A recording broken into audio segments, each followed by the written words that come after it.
Dulu, aku tidak pernah berpikir bahwa tempat tinggal adalah suatu kebutuhan pokok paling utama bagi seorang manusia.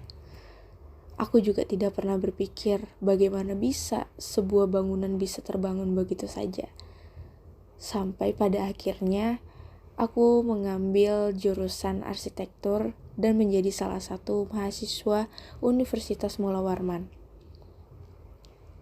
Aku kuliah dan mendapatkan berbagai ilmu mengenai arsitektur, hingga aku mengetahui bahwa rumah adalah tempat tinggal dan suatu kebutuhan pokok paling utama bagi seorang manusia. Selain itu, makin kesini aku pun makin paham kalau arsitek bukanlah sebuah profesi sembarangan. Sama saja kayak dokter yang bisa melakukan malapraktik terhadap pasiennya, arsitek juga bisa membunuh kliennya kapan saja. Bahkan lebih sadis lagi, kesalahan yang dilakukan arsitek membunuh mereka secara perlahan. Di sebuah mata kuliah bernama Metode Perancangan Arsitektur, aku belajar bagaimana waktu arsitektur bersinggungan dengan bidang-bidang lainnya.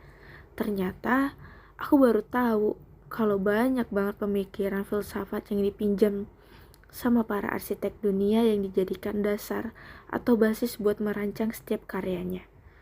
Perkembangan arsitektur yang terjadi pada hari ini bukanlah ilmu rancang bangun yang ujung-ujung ada dan jatuh dari langit, melainkan penerusan dari pengetahuan cara membangun yang dimiliki sama manusia di generasi sebelumnya. Dalam bahasa lebih tepatnya, arsitektur sebelumnya merupakan buah pemikiran dari suatu kebudayaan dan peradaban di suatu wilayah, dari zaman dulu sampai saat ini. Ketahuilah, profesi arsitek punya andil besar terhadap kemajuan pembangunan pada suatu kota. Mirisnya, di sisi lain, arsitek juga merupakan orang pertama yang harus dimintai pertanggungjawaban mengenai kesemrawutan yang ditimbulkan sama apa yang sudah dirancangnya.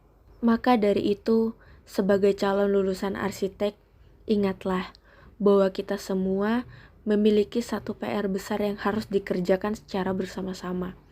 Terlepas nantinya mau meneruskan menjadi seorang arsitek yang handal, desain produk, modul furniture, jurnalis arsitektur, bahkan menjadi pengembang terpercaya maupun bahkan seorang kepala negara, apalagi kalau bukan berkontribusi buat Indonesia.